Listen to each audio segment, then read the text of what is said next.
Hey, everybody. Welcome to another episode of Crimes, Killers, Cults, And beer. and Beer. I'm Bill, and this is my lovely co-host, Sandra. And this is episode 139, and it's on the stalking and murder of Christine Belford. It's a crazy, crazy, insane case. um, David Matusiewicz, his mother Lenore, and father Thomas, and his sister Amy Gonzalez. They were a family of sadists who, over the course of 19 months in 2012 and 2013, stalked and cyberstalked Christine Bedford and then killed her. But that was after David and his mother Lenore, an evil, despicable troll of a woman, had kidnapped their 3 kids and taken them all over the U.S. and Central America. David and Christine had been married, and they were going through child custody hearings, and it was dirty. And of course, the bad guy in the relationship thought that he deserved custody, and he knew that he wasn't going to get it. So he figured that stalking his ex to the point of murder was the right way to go about it. Well, I mean, that's usually the right way to go about it, right? Oh yeah.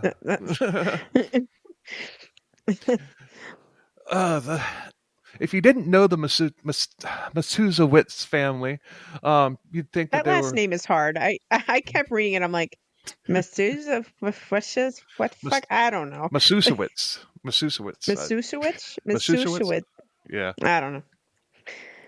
But on the surface, if you didn't know them, you would think that David and Christine were the ideal, couple. They were very popular within the community of Wilmington, Delaware. They also had wealth and power, and they weren't afraid to wield it. One woman against this empire, and this fight ended in murder inside the Wilmington courthouse. So they were wealthy too. Did they own anything down by a boardwalk? No, they did own an orthodontist, eye doctor thing, which we'll get Or to. no, you mean an ophthalmologist? That's an eye Ophthalmologist, doctor. yeah. No. Yeah, he's a orthodontist, his teeth. And I was thinking, I'm like, that would be great for a sadist because then they'd be singing and dancing like, Steve Martin in Little Shop of Horrors. Oh I'm yeah. your dentist. I was thinking about that movie the other day. But outside family members even said on camera that this family was twisted and evil. The mother Lenore allegedly had troubled upbringing, and she claimed to have been sexually abused as a child. And the atmosphere in her childhood home was nothing, chaos. Thomas, the father, was a spoiled brat as a kid. Anything that he wanted, he got without question. And when he was in his 20s, he became a cop. But when he turned to 18, he joined the Navy, did like one tour out of there, and kind of busted out of there. He wasn't a very good cop. He wasn't really good with money. He would impulse buy, which resulted in the power getting shut off in the house on more than one occasion. It wasn't an ideal situation at all. The kids were allowed to do whatever. They were undisciplined. He got in, as the time that he was a cop, he got into landscaping as a side hustle, but he wanted, he needed to make more money, so he would call in sick to the police. And the police department is not a good line to be working in if you're going to call off sick and then go do something else. Hey, shouldn't you be, in your squad car on the highway? Yeah, but, well, being a police officer isn't a very good profession if you're a sadist either. This is true. I mean, if you have no compassion and you just love seeing people in pain, maybe don't become a police officer. Well, I don't know. Maybe not. Oh. One of the officers saw him cutting grass when he was supposed to be working, and as a result, he's like, "You can resign or you're fired." He resigned. But he played the victim card over this, and that mindset got passed to the kids. Or nothing is my fault. everybody's conspiring against me. Mm. One of Yeah, those, I've met a few of those. haven't we all? um, David Matusiewicz became the good, the good kid. I mean, he was good in school. He became an optometrist, and there in 1998, he met Christine Belford, and love was in the air. And before too long, they were an item. David was the one in the family with lots of money and influence, and he really carved out a nice life for himself. He even got involved with the Special Olympics, even providing free eye care to some of the kids. You know, he had bought the optometrist office, and it did very well with him in charge. But he was still a product of Tom's upbringing, and the saying, "You can't polish a turd." Yeah. Or you drop one turd in the punch bowl and then no one can drink it anymore, right? Yeah. Poisons everything around it. Christine had been married previously, and she had a daughter from that marriage, um, named Katie. I think it was Katie. I started writing her name later in the notes. I think it was Katie, though. But Christine was trying to make it as a single mom, and when she got with David, he stepped into the stepfather role, and her daughter liked him, and everything was good so far. Mm. Yeah. They were married in 2001. They had bought a house together, and before too long, they had a baby girl, followed by another one, and 4 years later, another baby girl. Three girls, four girls if you count Christine's daughter. In Like the Brady Bunch. yeah, in 2005, Lenore and Thomas moved in, and I think it was more than likely that they had been evicted from whatever shithole they were living in. But right out of the gate, Christine and Lenore butted heads. Um, Lenore never liked Christine, and this was a monster-in-law situation from the start.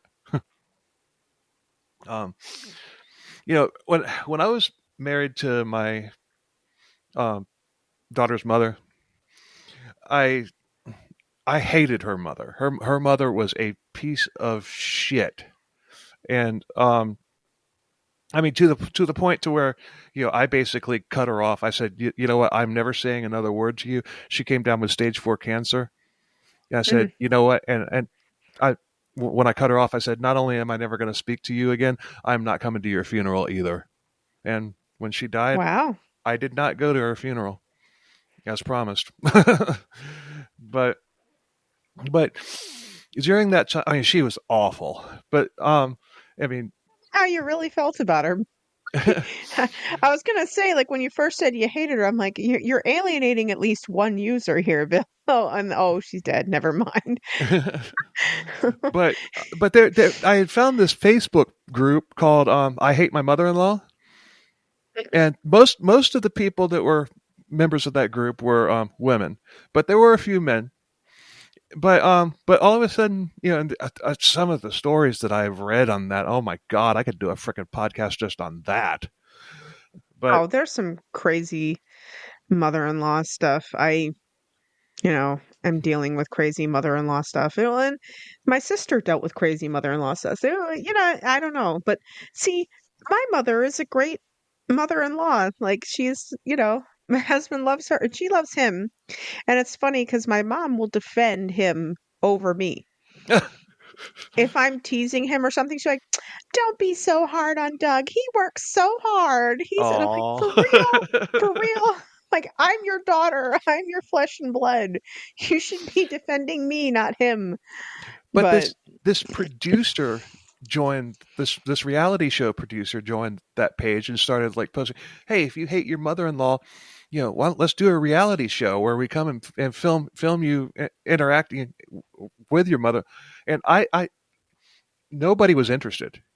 And I got on there and I made a comment and I'm like, look, we hate our mother-in-law. What makes you think we would want to spend more time with the bitch with cameras film documenting the whole thing? What makes you think any of us would want to do that?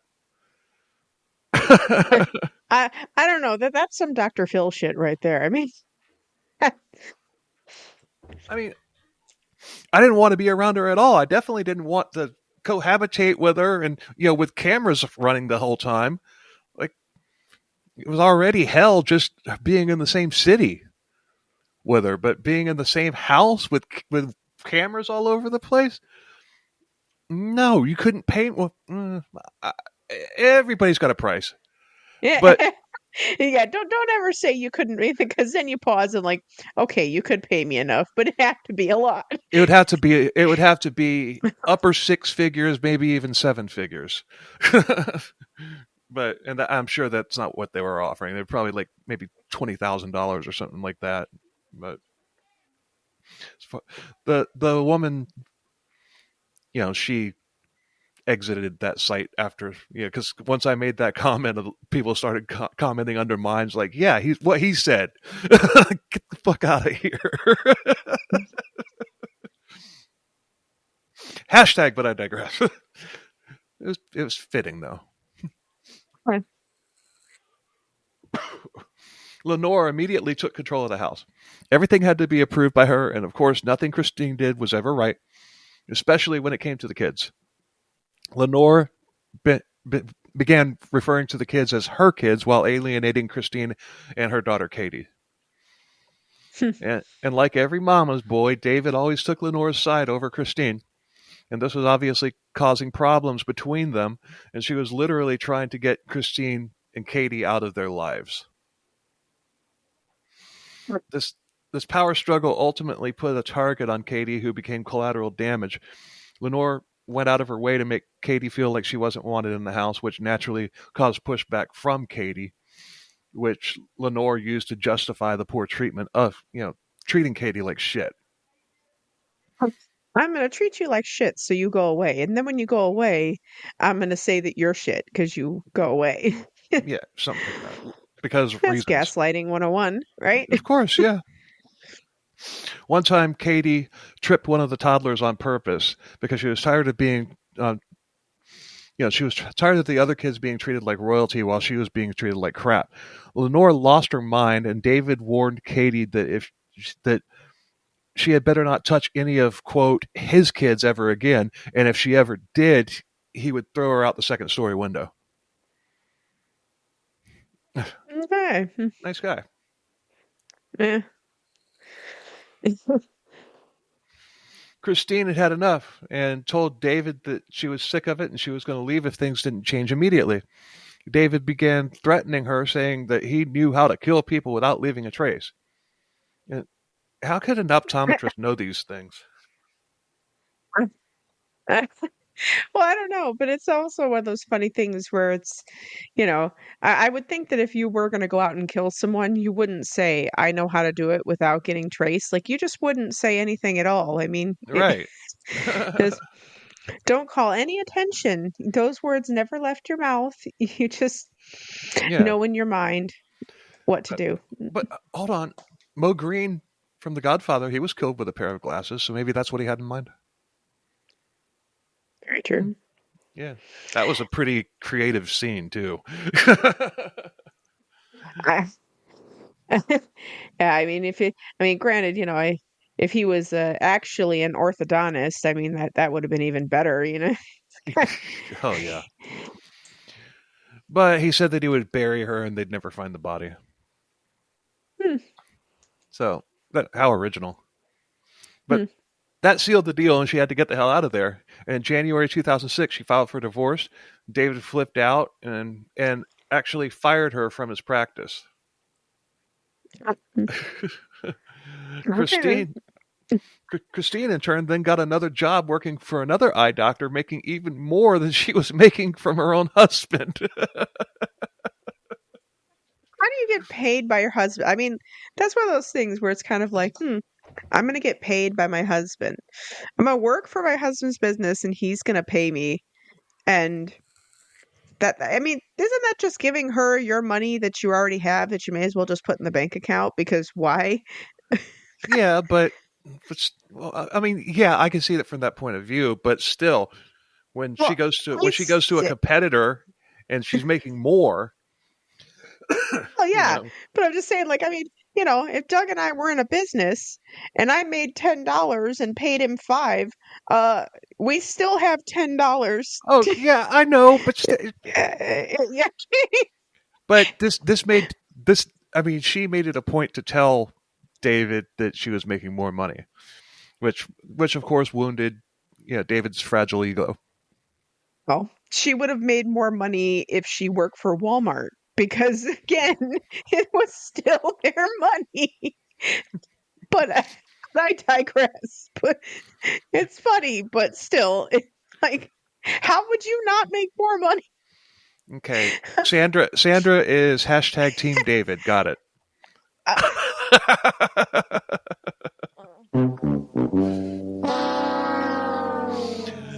So David was. I, I'm sorry. I'm just pointing out the logistical flaw I of know, but of telling your spouse who's paying you that you made more. I like the power move aspect of it. I mean, yeah, that's the Yes. logical aspect of it. I like the power move aspect of it. Yeah. But David wanted sole custody of the kids. I mean, he petitioned the court to have a psychological exam done on Christine, claiming that she was crazy and unfit to have custody. But that backfired because because psychological exams were ordered for both of them. The exam found no issues with Christine, but A couple with him. they found that David was at risk of losing touch with reality.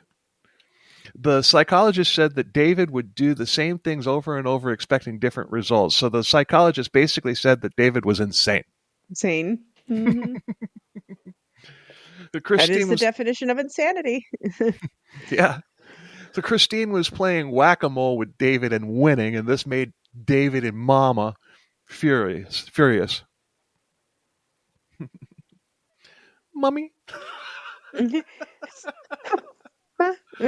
mother, Oh mummy. boy. Another mama's boy. Oh, no, that was daddy. That was daddy. Yeah, that About was it. daddy. That was daddy. Don't Now we got daddy. mommy. But now it's mommy. Yeah. In Mother. 2000, in 2007, the court ordered joint custody, and Christine was fine with that. But since David didn't get what he wanted, he pitched a fit. Thomas and Lenore, mommy, were enraged with the ruling as well, and mommy and daddy were still living with David, and they thought that all the kids should be with them full time and away from Christine. Right. And what happens when a narcissist feels like they've been wronged?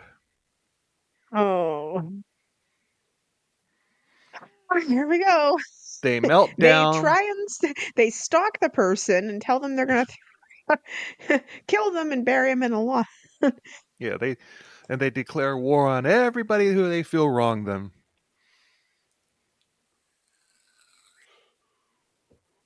Lenore was accusing Christine of, quote, annihilating David's character. The House of Matusiewicz would not be denied their revenge. Is this Game of Thrones or some shit? Like what? You're not far off. You are I, not far off. I mean, we uh, will not be denied our revenge. Like this sounds like a Marvel movie or something. just Hell. wait. Just wait. I mean, it's just insane. This case, this case set a legal precedent too. I mean, it's just a little spoiler there, a little teaser there, but yeah, this was a historical, you know, precedent setting case. Mm. One day when Christine went with Katie to pick up the kids from school, or from David, of course, all three of these chuckleheads were there. David grabbed Christine by the arm and dragged her outside and started screaming at her, and this was done right in front of all four kids. But despite the turmoil, Christine was a good mother. She wanted the kids to spend time with their father, even if he was a piece of shit. Good on her for trying to co-parent, but Yeah, I mean, she's trying to do the right thing. Uh, Mhm. agreed to take. She agreed to let David take the three girls to take a guess where. Mm. Overseas, somewhere, somewhere he's probably about to take them. Disney Lenore's World. house. Oh, Disney! Yay! Florida has joined the chat. Eh, as Florida often does when things go wrong. Yeah, this was supposed to be a 2 week trip, and I doubt that it was 2 weeks at Disney World. I mean, I don't even think Elon Musk could afford that.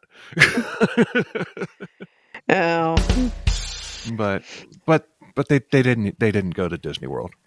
But so Florida did not join the chat. They didn't go to Florida. oh, For the first couple days of the trip, the oldest daughter had been calling Christine, but on the third day, the phone was snatched away from her and hung up, and the phone was turned off. Every time Christine called, it went straight to voicemail. Christine told a friend that she didn't think David had any plans on bringing the girls back, and she was right. Search warrant was issued for David's house, and it was vacant. The place had been trashed. They had burned lots of things in the fireplace, lots of paperwork and everything. But the police found the divorce papers next to the fireplace. That's kind of weird. were they signed? Didn't say, but they probably were, because that would have made it finalized they were divorced. But I don't know.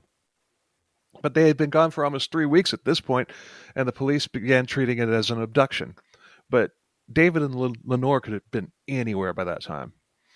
They tracked David's credit card, and the last place that was used was a gas station in North Carolina. There was no trail that the police could track, and I mean, David knew what he was doing. He had sold his eye doctor practice, cashed out a retirement account, an IRA, and he even did a fraudulent refinance on his house.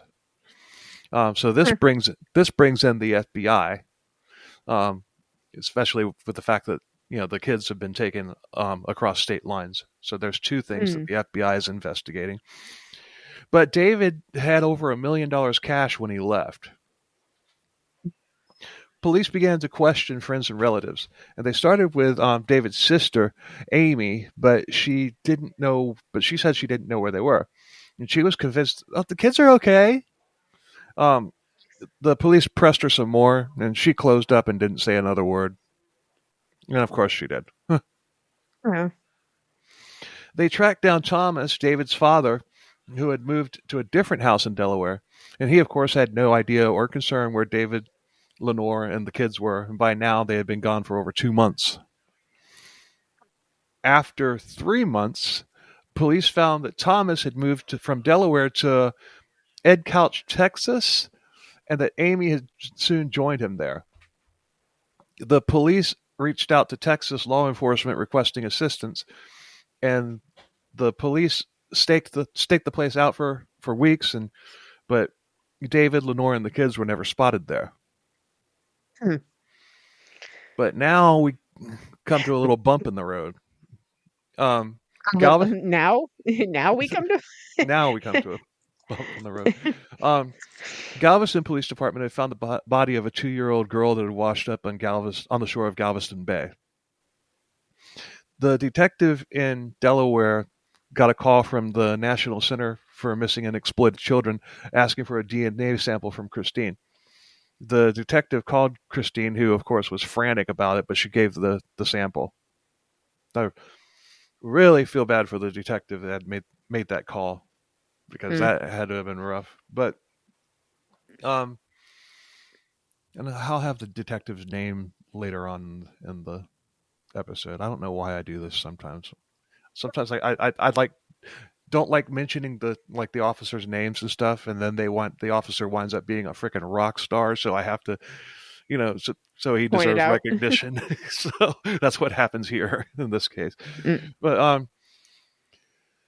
but it turned out that the girl turned out to be named Riley Ann Sawyers, who had been killed by her mother and her mother's boyfriend. Mm. So that was a false alarm. I mean, thank God. Well, Still must have been not very not, stressful. not thank God for you know, Riley. Riley, but thank God that it wasn't, one of Christine's kids. Mm. That wasn't, that wasn't their objective yet. Um, Yet. yet, telling you, this is one of the more insane stories I've ever covered. The detective got subpoenas to look into Amy. Miles of documents to go through, but on a phone bill there was a call that had come to Amy from a hotel in Panama.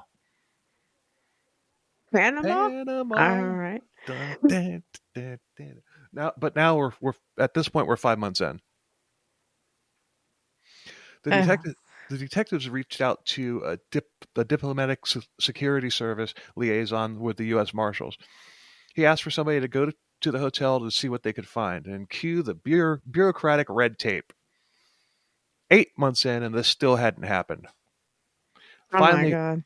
yeah, I'd be, fi- I mean, granted, I don't have children, but if I did, I'd be furious. I'd be like, I'm sorry, yeah, these are my children that you all can't find. yeah.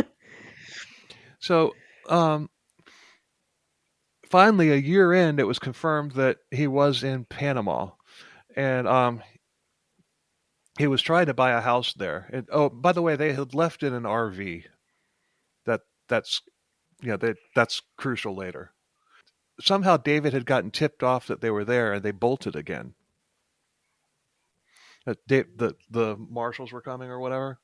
Um, Hmm. so they The bolted marshals are again. coming. The marshals are coming. It was probably Amy or Tom. Oh, it had to have been Probably. Amy. It had to have been Amy. But detectives had gotten an email address for Amy, and they found out by monitoring it that she had been trying to get to contact the Bank of Montreal, and she was trying to get a wire transfer from there to a Remax office in Nicaragua. All right.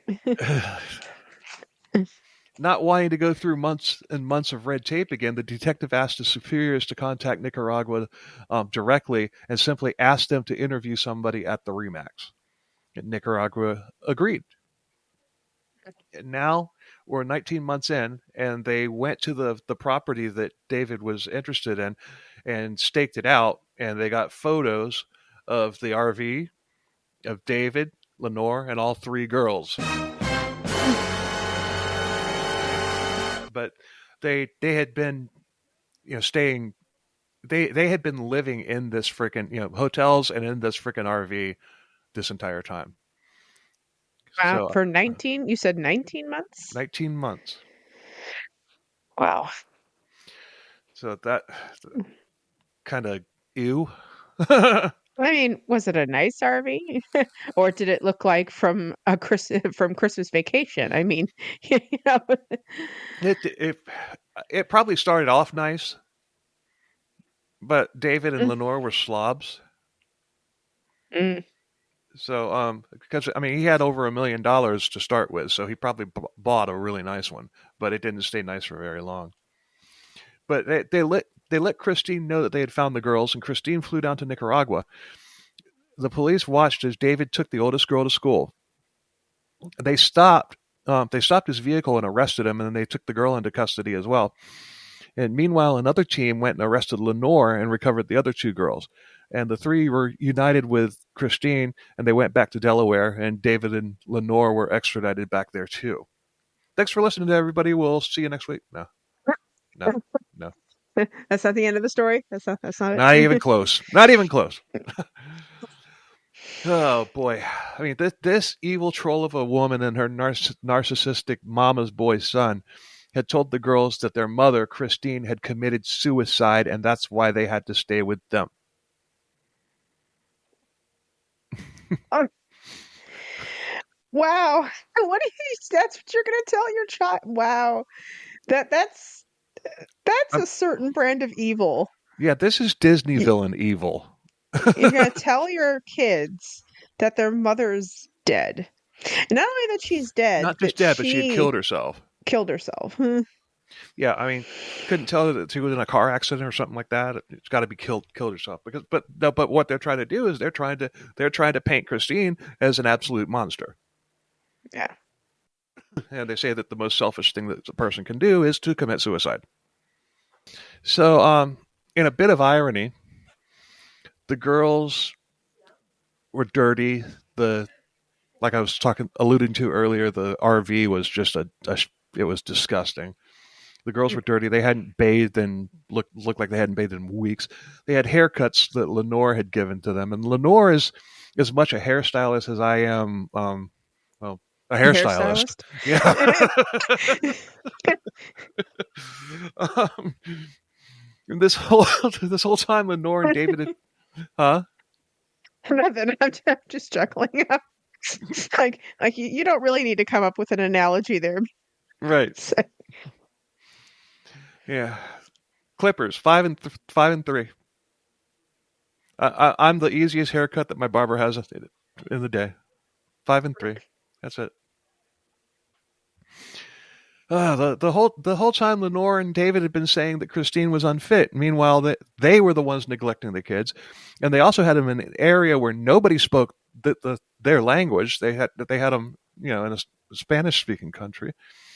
oh, yeah. Yeah, so they couldn't tell anybody anything anyway. So they were trapped. Mm, But still, the reunion was joyous, and Christine thought that it was all over, and she couldn't have been more wrong.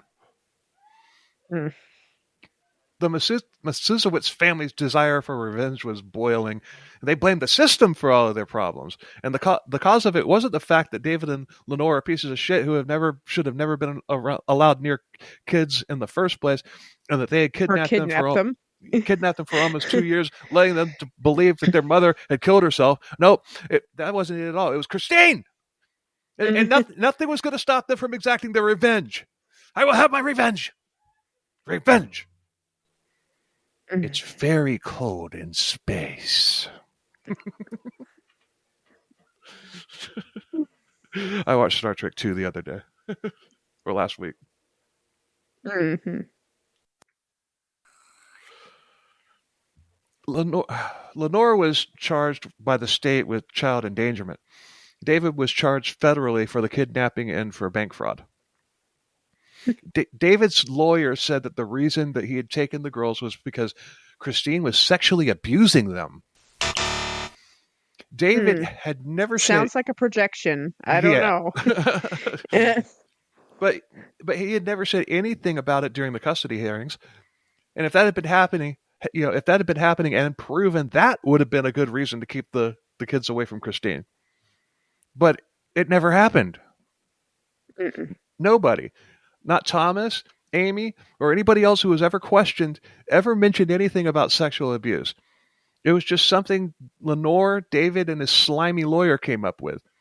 But this was just Lenore projecting the abuse that she allegedly suffered as a kid into this situation. Oh, the ending of this is so satisfying. The kids were interviewed by psychologists, and there was zero evidence that anything like that had ever happened to them. David and Lenore both pled guilty to avoid a trial. Lenore got 18 months. David got 4 years in a federal prison. And the lead detective said that something in his gut told him that this was not over, and he was right.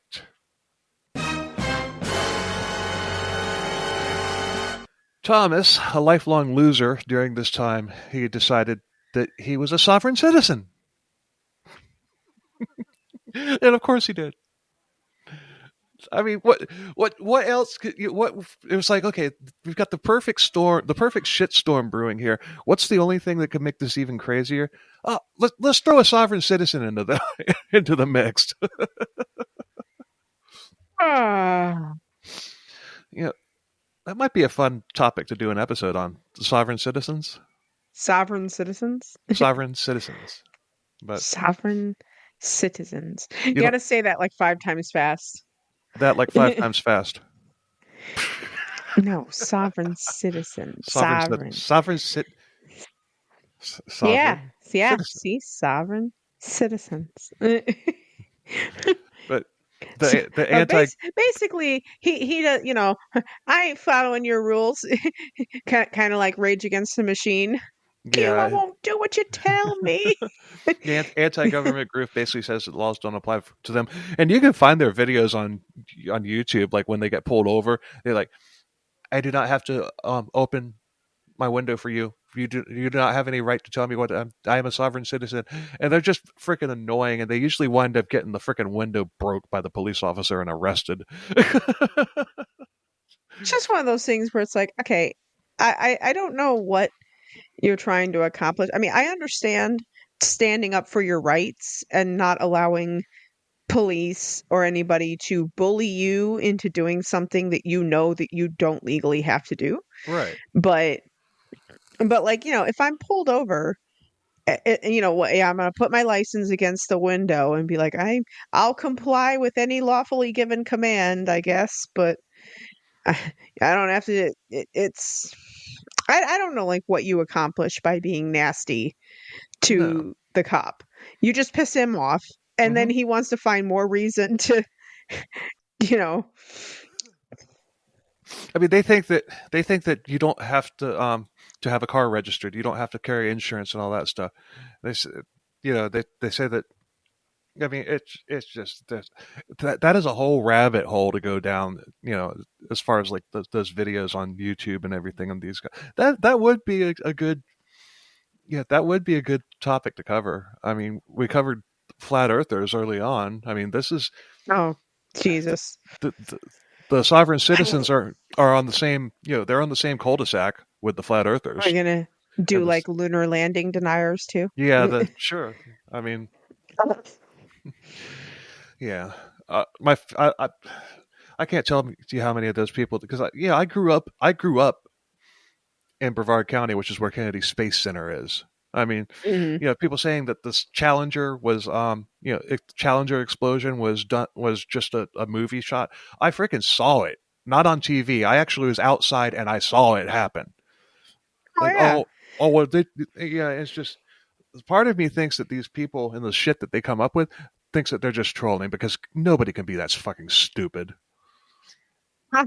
I mean, it also is kind of like Holocaust deniers. It's just Yeah, I, ah, it's kind of like, I'm going to deny this ever happened, even though there are people that are alive today just by sheer luck whose entire families were wiped out. It's like I have no family left; they're all dead because yeah. they were put in a gas chamber by a fucking Nazi. Oh, and you Like see these. Do you see these videos of like the SpaceX booster being like grabbed on the launch pad, which is freaking incredible. But they're like, hmm oh, that was just that's just CGI. You can literally go down there and see it for yourself. yeah. Yeah, yeah. You Kennedy could, Space Center is fun. yeah, and It is fun. you don't even have to go onto the premises. You can go to onto the 520, the 5. I refuse to call it the beach line, but you can literally go park your car there and watch it. You don't even have to go onto Kennedy Space Center property. You can No. literally see it from there. I mean, yeah, it's Well, just even here, whenever they launch a shuttle, you can see the shuttle flying into the sky, even yeah. from here. It's like, oh look, there it goes. Like you can watch it. Like, I'm sorry.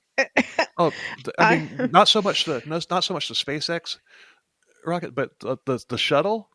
When that hmm thing comes back in, you can hear the twin sonic booms all the way in Cuba. hmm I mean, anyway, hashtag, but I digress. A lot, but yeah, I think that just the whole deny culture, flat earthers, space deniers, Holocaust deniers, sovereign citizens. I think that would make it for a really interesting episode at some point. Well, and again, even sometimes even when you show these people the truth or something that they can't explain, the cognitive dissonance, Yeah. because I saw just recently there were flat earthers and they took them to Antarctica to show them like the midnight sun because they Hmm. were like, no, that doesn't exist, whatever.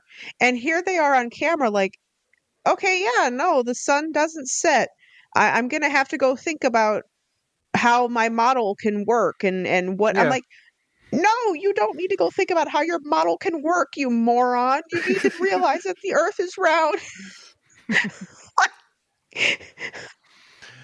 Oh boy. uh, And they Continue. and these people vote. But They do. anyway, all this because we had a sovereign citizen in the story. Mhm. But Lenore began writing a false narrative about what happened, and she got this to Thomas and Amy, who they all memorized it, and this is what they would regurgitate to anybody who would listen. It centered on the accusation of sexual abuse, and Amy got on social media raising awareness, and I honestly think I remember hearing about this back then. Um, she had a website called Grandmother's Impossible Choice with the entire manifest on it, and there was a Facebook page that gathered quite a following, and and there they had screenshots of. I'm getting ahead of myself. Um, she also said that Christine and David. Christine one time had told David that she could get $50,000 each for their girls, and it just goes on and on and on. And other people put their own fabrications on there. One person was alleging that Christine had told her oldest daughter about the G spot and forced her to do things to, quote, make mommy feel good. It's all bullshit. Yeah, I watched a documentary on this story, and they had pics from the website, and it said like in huge letters, "What would you do?" Then small, slightly smaller, "What would you do?" Slightly smaller. And yeah, I had seen that before. I had seen that website before back then. So it made its rounds. I was living in Tennessee at the time. Mm. But in 2010, Lenore was released from prison after only 12 months. So now she would be able to carry out this obsession herself in person. They were writing letters to schools, her job, doctor's offices, Christine's church, even just to random people. But this was never proved. But none of this was ever proved because it didn't happen. And but still, when you've got the story that sounds, it was well crafted and everything. It really, if you don't really know the backstory, it it it's easy for people to jump on board with that. It's like, oh my god, this Yeah. is so wrong. I mean, this is horrible. But so it's easy for people to do that if they don't know the whole backstory. Well, sure. I mean, you can say whatever you want if you craft a story well enough. Yeah. And you promote it enough, people will believe it, and then they won't bother to do research or listen to the other side. They'll just automatically assume that what they're Hmm. reading is the truth. So, Yeah. But I think the end game was to push Christine to the point to where she actually did commit suicide. mm, That's just my opinion. But Christine had reached out to victims advocates groups, but nothing was being done. She was even sending David updates about the girls' lives. She was trying to be the good guy, basically. She was trying to do what a good mother does, and she was taking the high road all over this, but still, not wanting to deny David access to his kids, mm-mm. even though he he No, at didn't that point, I'd deserve. be like, I'm sorry, you have no access to your children. Oh, You're done. she's almost there. She's almost there. But she was doing this hoping that David would tell his parents and his sister to cool it, but of course David didn't do that. In 2011, Christine decided she wanted to cut ties completely from this bunch of psychos. She tried to get David's parental rights stripped, and if that happened, the family's actions uh, become illegal. Because she won the judgment, and David and his family lost all rights to the girls, but the family escalated their attacks. They brought in muscle. People who believe the allegations, and like I said earlier, it's easy to see how they got roped into that. But Hmm. a new recruit was a woman named Cindy Bender, who had known Christine as an acquaintance. But she pretended to befriend Christine when in actuality she was just reporting back to Lenore about what Christine was doing. And it turns Hmm. out that David knew her too, and they had dated back in high school. He had he had gotten back in touch with her from prison via email and convinced her of their story. So she was I mean, a willing. there's no reason he was in prison, you Yeah, know. Uh, I, I mean, far be it from me to call someone an idiot, but really? yeah, Like, yeah, I'm gonna listen to this guy in prison. He's gonna tell me the truth about this whole situation that he was found guilty of, that he pled guilty to? yeah. But Okay. but she was friends with Christine on Facebook because Christine at this point had everybody else blocked. But she was funneling the information to David and Lenore to use in their stalking of Christine. Yeah, nice girl, Mm. really nice girl. Christine had cameras installed on her house. She got a baseball bat, and she kept a knife by her bed. She even got a German Shepherd who was a good boy. I swear, at that point, I would just pick Move, up and leave yeah, and not even tell, really, just not even tell anybody where I was going. yeah. Just Change your name. move. Yeah, because I mean, how else would you get away from this? I mean, it's just crazy. Like that. That's what you would have to do. Just pick up and leave Yeah, because you would never get away from it. nope. But her next door neighbor was a state trooper as well, and she had put a ladder in an upstairs bedroom. And if any of the horde came into the house, Christine would hold them off while downstairs while Katie put up the ladder and got the girls. She and the girls would climb down out the window and go to the state trooper's house. You're getting pissed. I can see it. Uh, Your eyes, man. You are getting it's, pissed. it's, it's crazy. Continue. I've Uh, never seen your eyes get like that before. uh, In the months that you've been on the show, I've never seen that look on your face. Wow. Oh man. Yeah. um, The more when I was writing these notes, the more I got into this. I was just like I was chatting with one of my friends, and I was just like, oh my god, this freaking story. I haven't got one that was just like this crazy. See, I don't research everything first and then write the notes. I start with the story and learn mhm, it as I go. So yeah. every now and then you get one that's just like, holy crap, what the hell have I gotten myself into? And the last one that happened like that, where I'm like messaging people, oh my god, this freaking story is insane, blah blah blah. It was the insane Canadian cult episode that Mm, I found during the Canada binge, and yeah, it. But you know what? Those usually turn out to be the best story, because yeah. this is riveting. But December 1st, 2011, Tom and Lenore drove from Texas to Delaware. They asked a PI to escort them to Christine's house. They said that they wanted to return a blanket to the girls that had sentimental value. It's called mail, Yeah, you but jackass. they drove from Texas to Delaware to return a blanket. No, they didn't. Don't tell me that the person was like, "That sounds perfectly reasonable. Allow me to escort you." Get the right PI. They just care about the money. They don't care about anything else. But when Katie came home from school, she saw Thomas's car in front of the house. She got into the house through the back door and locked it. Thomas was armed. There was camera footage of this. Nothing happened though, but they were likely going to kill Christine, who wasn't home at the time. That was probably why they were there, was to kill her. April 13th, 2012, David was released from prison.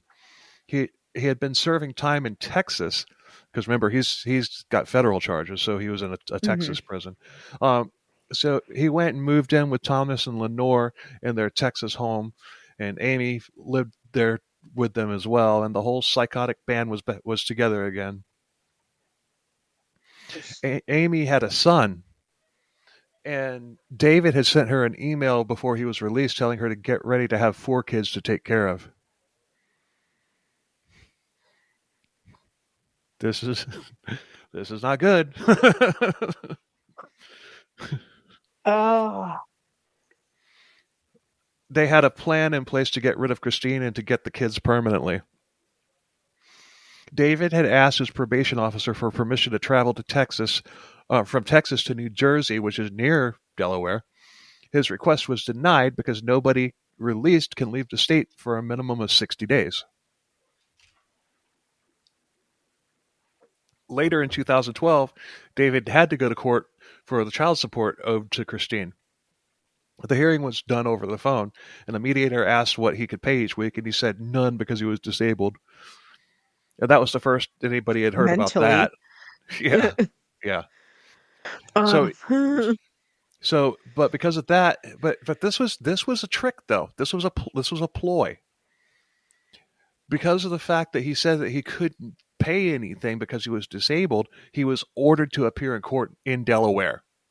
That was a ploy, and it worked. Why is this story filled with what seems like incompetent people that just allow this to go on? I there's so many times when I just think to myself, okay, if one person, if even one person had said, that doesn't sound right. No, wait a minute. What are the uh, like it's just incompetence completely. I uh, Oh, like, uh, see, I couldn't take Christine taking the high road. I couldn't take no damn high road. Like that is crazy. Eh. yeah, I knew you were gonna like this one. Oh man, Christine was scared to be in the same room with David and likely Lenore, but she was going to have to go anyway. She was going to go anyway. February 11th, 2013 was the date of the hearing. David and Thomas arrived at the courthouse at 7:30 in the morning. They parked in a parking garage across the street, but there's a parking garage attached to the courthouse as well, so that was weird. I mean, the parking garage wasn't free, so they probably could have gotten their pass validated there if they had parked at the one attached to the courthouse. But the one Hmm. across the street, nope, you're not getting validated. David went to the security line and he was screened, and and then he went into the court. Thomas, however, did not. He waited in the lobby, and I think you can figure out why. But if not, put a knife in that. But take it right back out because we're there. I just realized we didn't have any knives in this episode yet. We have not. Had to have at least one. Christine and a friend Beth arrived. Thomas, as soon as they walked through the door, Thomas pulled out a gun and shot both Christine and Beth, killing them instantly.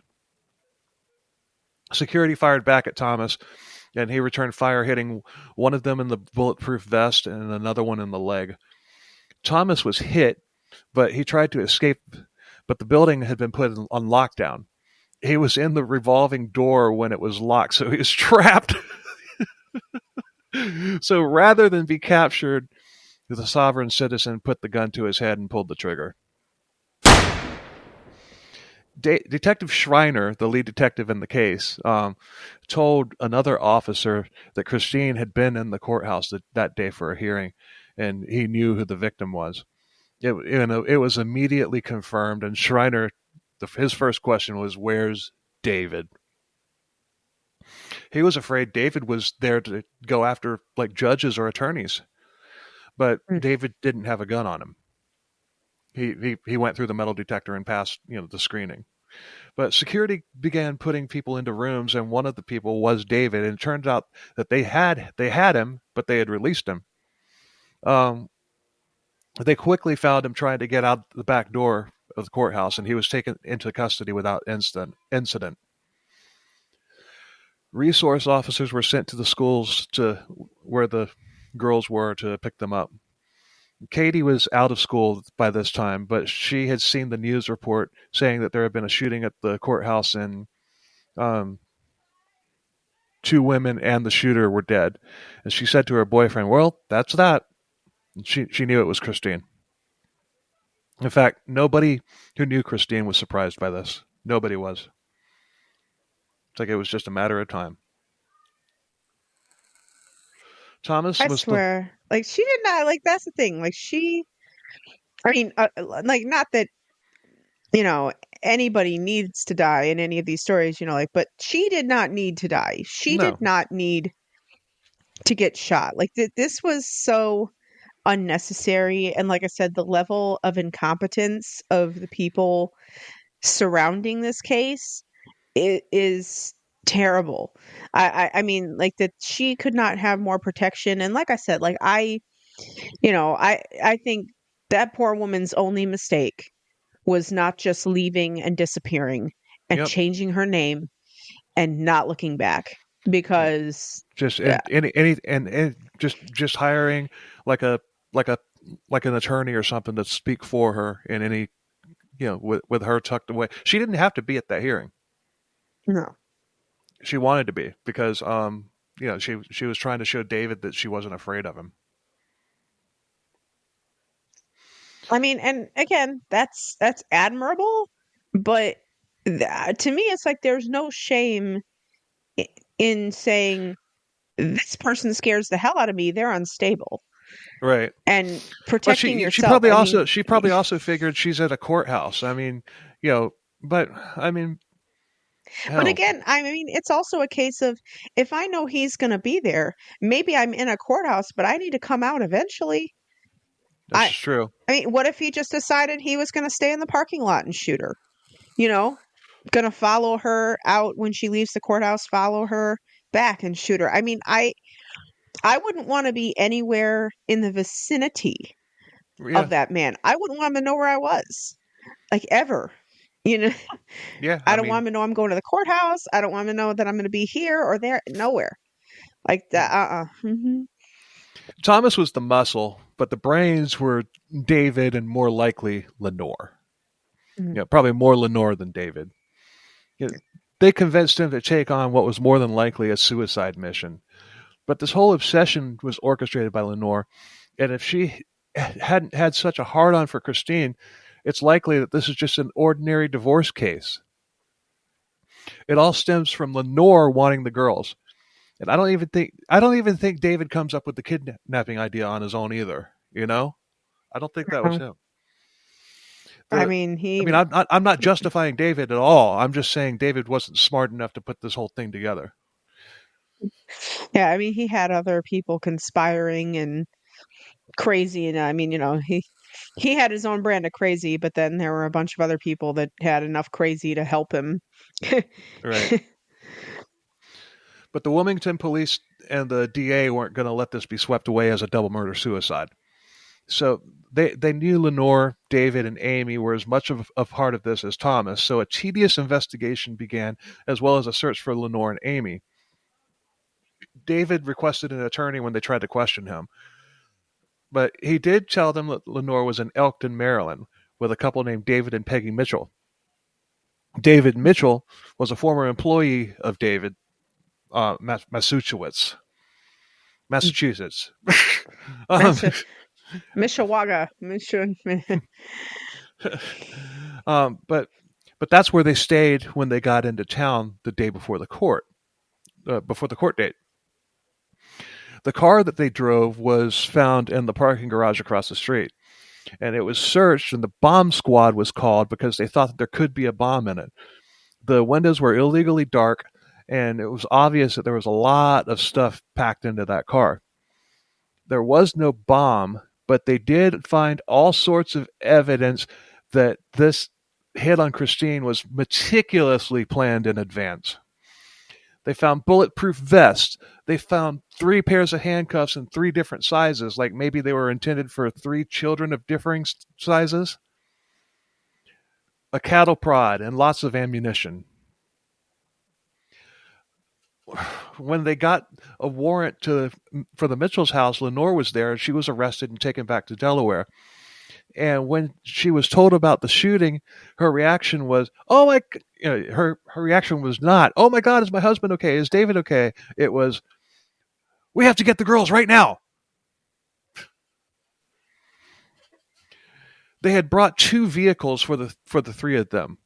The other car was at the Mitchell's house. The other car that was at the Mitchell's house had an arsenal inside it, lots of guns and ammo, along with multiple gas cans and shovels. There was a note from Thomas um, to Amy instructing her to take the guns and keep them. Um, it also said, when the government takes your grandchildren from you, it ceases to be your government. There was also instructions for Amy on how to get him buried at a veterans cemetery Oh, because of his brief stint in the Navy. oh, piss off. So Yeah. he doesn't like the government anymore, but he wants to be buried in a government cemetery. Well, then they'll pay for it. Right? Yeah, That's how that works. I mean, you get your last laugh is to get the government to pay for your burial. yeah. But Amy was working at a hospital in Texas, and when they found her, she played dumb. She just, just like she had before. But they got a search warrant for her house, and there were all sorts of files and letters from Delaware, from Delaware private investigators, custody battle documents, etc. She knew, but there wasn't enough to charge her with anything. Not yet. But as the search for the car continued, they found or the search of the car continued. They found a notebook. Most of it was writings by Thomas, and it documented the years of stalking Christine, dates, times, locations, what they did, what they saw her do, etc. Not to Mm. mention documenting the cyber stalking. It also contained a, a hit list on a page titled HL, and there were 25 last names on it. Judges, doctors, lawyers, witnesses that had participated in the cases that initially put David and Lenore in prison, as well as family court proceedings, and of course Christine's name was on there. Why were they going to forget about her? Of course Why not, write but they wanted to take out everybody. I mean, why write her name down? I mean, just to make sure that it's set in stone. Like, she is number one, right? It's kind of like a Kill Bill list, right? You got yeah. Rennie, she got, Hmm. yeah, and then at the very top you got Well, they could be Bill. like okay, we're killing Judge Anderson, DA Johnson, we're going to kill this person. Who's the main person we're pissed off at? God. What? Oh, Christine. We better write her name down so we don't forget. Well, Christine's lawyer, Timothy Hitching, was listed as well. Pretty good evidence that conspiracy to commit murder is a valid charge to hit David, Lenore, and Amy with. But literally, the day after the shooting, Amy filed a petition to be awarded custody of the three girls. It still wasn't over. And based on what was found in the car, I kind of think they wanted to kill the girls at this point. yeah, I mean, the handcuffs, you know, I mean, those handcuffs, those three different size handcuffs, those were for the girls. I mean, yeah. Why would you? I mean, it's not like most adults, shovels. that one pair of handcuffs isn't going to fit most adults. Like, hey, just gotta get a couple more sizes just in case she has exceptionally small wrists or something. Hmm. I think it was personal that I think they wanted to kill the girls to complete their vengeance. But they did have a reason to detain David. He was in violation of probation. He had permission to go alone from Texas to Delaware for court and back. But But when he went with Lenore and Thomas, and he God, he went with Lenore and Tom, and he went to Maryland. Although that bit of information makes me think that he drove his car by himself and that Thomas and Lenore rode together. Mm. But yeah, Maryland is not along the route to Delaware. I mean, you can get to Delaware from Maryland, but it's kind of out of the way. Yeah.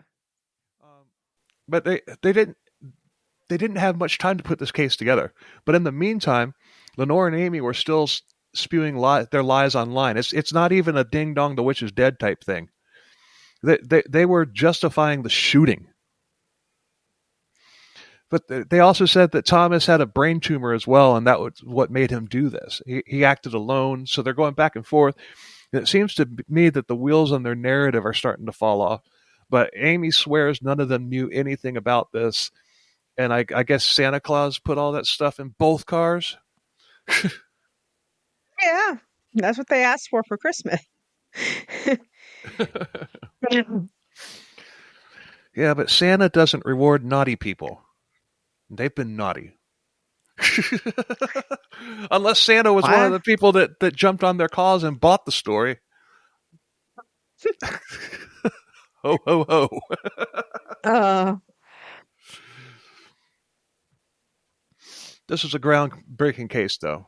When the hit was carried out, Amy was in Texas being a keyboard warrior, Lenore was in Maryland, and David was in the courthouse without a weapon because he had, like I said earlier, he had passed the security screening. So essentially they had to prove that they used the internet to coordinate the hit, and there wasn't any precedence for this other than a federal statute about cyber stalking resulting in death carrying a possible life without parole sentence. But up to this point, there had never been a case tried under that statute. But the DA went for it. Using all sorts of evidence, including Thomas's notebook, the website, the letters that people had, letters that people had handed over, thousands of social media posts, they laid down a timeline that detailed David, Lenore, Thomas's, and Amy's cyber stalking and physical stalking, starting in 2009, its escalation, all the way up to what they were doing even after the shooting. It was all to frighten and defame Christine and to scare the kids. Um, Mhm. the trial started in June 2015. Katie testified about how scared Christine was. She saw David in the courtroom and she broke down in tears. I mean, she hadn't seen him in a long time, and I'm sure that he was one of the three last people on the planet that she wanted to see. Yeah. She hadn't seen him since before the girls were kidnapped. But she pulled it together, though. And the prosecution it started with the shooting and what was found in the back of the two cars. Then they went back to the beginning, showing the escalating timeline leading, with the kidnapping, the timeline leading up to the murders and what had happened after. Over 70 witnesses. Over 70 wet nurses. Witnesses? Eh, Yeah, a lot of wet nurses tested. No, For over one gigantic baby. over 70 witnesses testified. God, I've been doing okay on this episode.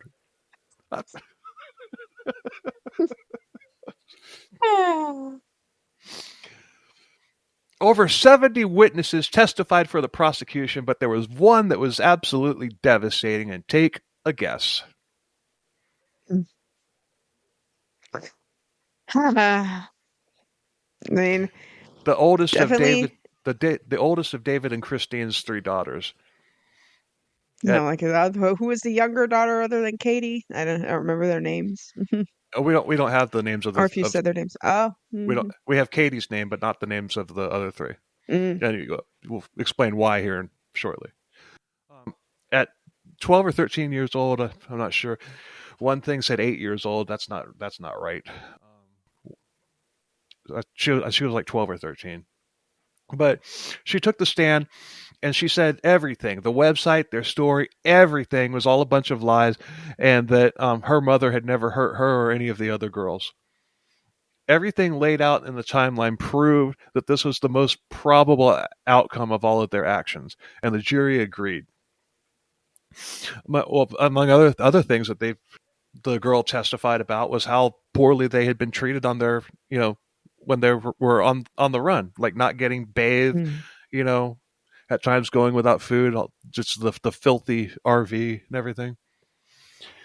But Amy or David, Amy, and Lenore were all found guilty of cyber stalking resulting in death.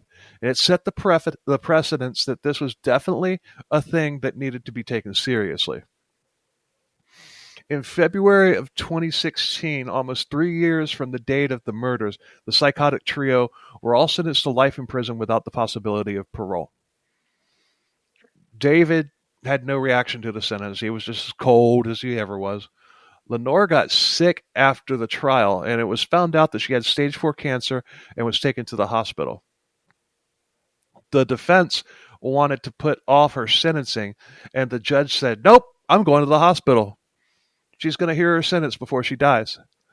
And Good. he sentenced her to life in prison, in person, in the hospital, on her deathbed. What a freaking boss move that was! And she died 3 months later on May 7th in 2016. So, ding dong, the witch is dead. Gee, yeah, Christine's dead too. Yeah. Can't even feel good about the fact that Lenore's dead. I mean, I guess I can, but like, ew. Ugh. But the three girls were put into witness protection.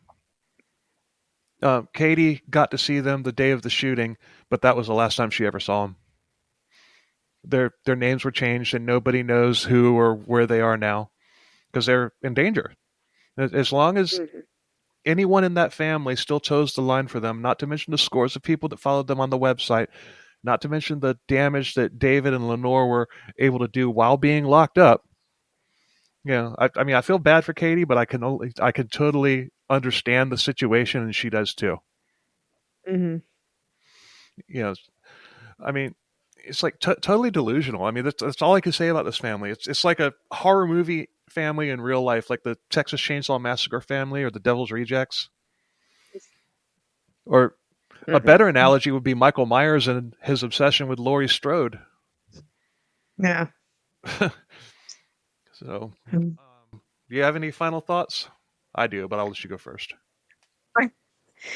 No, again, I I feel really bad that like I said, like I don't feel like Christine needed to die. Like she Yeah. just didn't need to die, and I feel like if anybody had stepped up and again put her in witness protection, something after Mm, all this nonsense had happened and her children being endangered and everything else, that something could have been done to protect that woman. And I really think that it's a failing of our system, I right. think, in a lot of ways. That, yeah, I mean, and not just women, I mean, uh, men too, anybody really. But the fact that that anybody can live their life terrified that someone is going to do something to them, and nothing, like there's nothing that's done, and then they die. I mean, we hear about this all the time about women who say, or again, or men, I don't want to, whatever, but anybody says my ex, is going to kill me. They have a gun, they have a weapon. I'm scared. Yeah, I want to Yeah. protect it. Yeah, and you hear about this every day. Like every day this happens. And Well, that there's poor woman did not need to die. I mean, since this case, there have been like, there have been, I don't have an exact number, but there have been quite a few cases that ended the same way. You know, and Hmm. and they were stopped, and there have been others that have been stopped before it got to that point because of this case. So at Yeah. least some good came out of it. Some good came out of it, but I mean, I still don't think the system does enough for people that are ingenuine. danger. I mean, I know that sometimes people exaggerate and sometimes people get false protective orders and I understand that there are people that lie, but I would rather one liar get what they want than one person telling the truth get shot Yeah, because they don't do anything about it. That's my stance on it. You know, yeah. But I mean, in closing remarks, the jury, the uh, in closing remarks to the jury, the prosecution said that the Matusiewicz family killed the person that they hated the most in the place they hated the most, which was the courthouse. Thomas was going to make his stand against the government in a government building, and he and his family would become martyrs for whatever their cause was in their delusional minds. But all they are is people, people in prison that didn't get away with it. And I think that the best metaphor, the best scene from this that really sums it up was Thomas stuck in the revolving door when he offed himself. well, So that's it.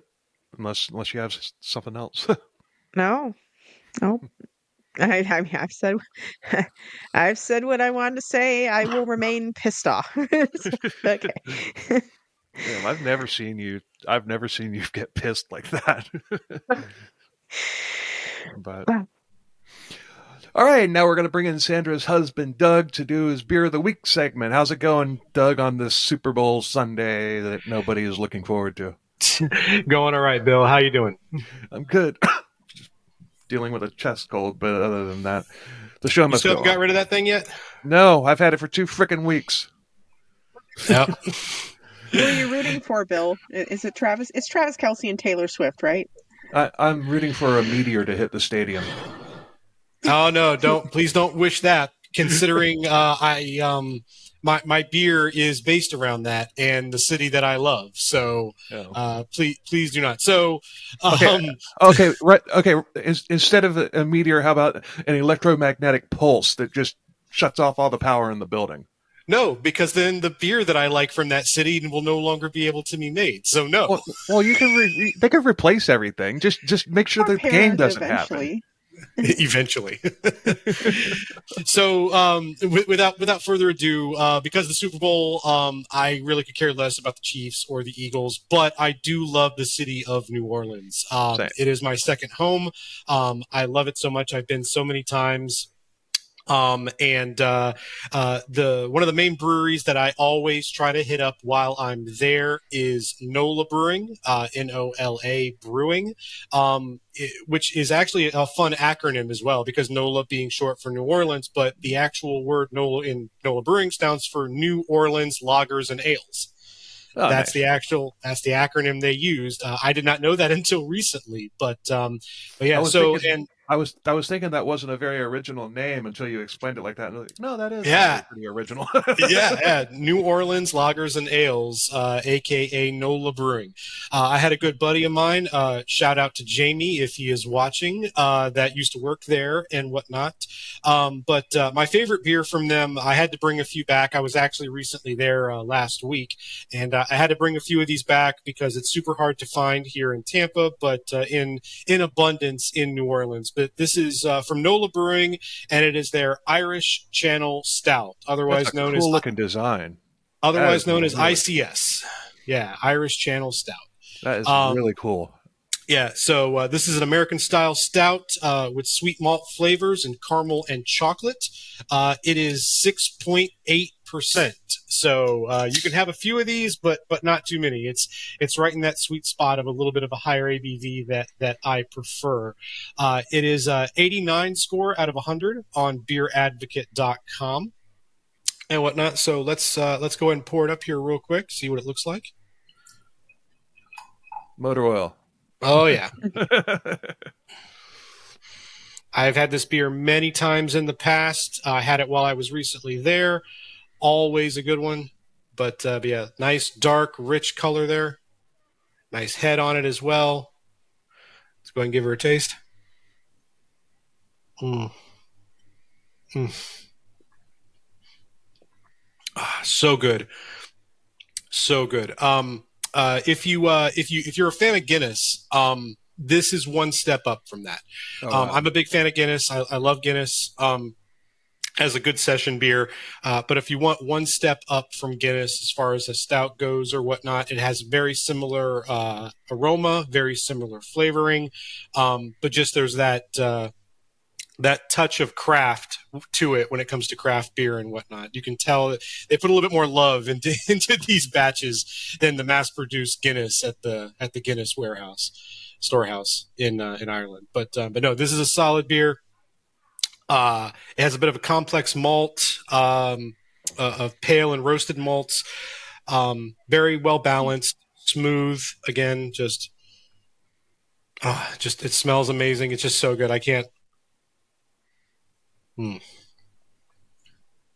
get enough of this stuff. It is so good. Nola Brewing has a bunch of other good beers as well. Please, if you're in New Orleans, they're off of Chapatulas. Good luck spelling it.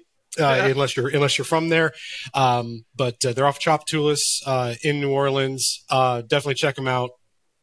Good guys over there, and they make some amazing beer. Sounds good. All right. So yeah, and as far as the we got out of there just before the Super Bowl stuff started ramping up. So we left on good call. Me and a friend, we left on Monday, and you could tell like they were starting, like the military was already there. They already started setting up roadblocks and such. But it was getting a little crazy. Glad we got out when we did. So bottoms up. All right. So with that, that is my beer of the week. As always, as a reminder, please check out or send me an email at the ckcbeer@gmail.com. Always willing to try and look for beer that you recommend, or if you want to send me some beer, just get in touch with me via that email, and we can set up a way for you to send me some beer to review. Happy to do it. Awesome. He's happy to drink free beer. Oh, absolutely. Yeah, I mean, and you know what? The first person who does this, the first person who reaches out to you about a beer and actually, sends you one, we're gonna throw together. I'm gonna throw together a little something for him. Maybe a T-shirt, a mouse pad, whatever. There you go. Yep. I mean, little incentive. I do have a CKCB mouse pad. I mean, you're not going to get my CKCB mouse pad because I would question the cleanliness of this thing. I've had it for like 2 years now. Fun fact: most mouse pads can actually be put in the washing machine. That's so true. It's just like a towel or whatnot. You can wash it just like what you do with normal clothes. So yeah. I have a very large mouse pad that goes across my entire desk, and like once every couple of months, I'll throw it in the wash when I'm doing laundry or whatnot. Comes out perfectly fine, nice and clean. Okay, but yeah, T-shirt, mouse pad, whatever. Yeah, for the first person who, I don't know, the first person to send you a request. We'll get them some stickers or something like that. But the first person to actually send you something, we'll get them a T-shirt and a mouse pad and some stickers. Sounds good. So yeah, definitely. There you go, everybody. Reach out. Send me that email again, ckcbeer@gmail.com. And we'll get in touch and review some beer. Sweet. Yeah, we get this thing kick-started. Yep. So anyway, well, thanks a lot, Doug, and it's always good to have you on. And like, subscribe, share, and do all the things, people. Smash the subscribe button. Hold on a second. If you like us, tell a friend. If you hate us, I'm going to start. Tell an enemy. I'm going to start. I'm going to start over again because I totally botched that. I recorded an episode of Forget the Date last night, and I got confused. So, thanks a lot for listening, everybody. We appreciate the hell out of it. please subscribe and follow the YouTube page, like and comment, review, 5-star review. Follow us on whatever streaming platform you use, Spotify, Apple, iHeart, whatever. 5-star ratings are awesome, but word of mouth is the best. So, like us if you tell a friend. God damn! If you like us, If tell you like a us, friend. you take it, Sandra. If you like us, tell a friend. If you hate us, tell an enemy. And until next and week. do all the things. Until next week. Cheers, everyone. Later. Later.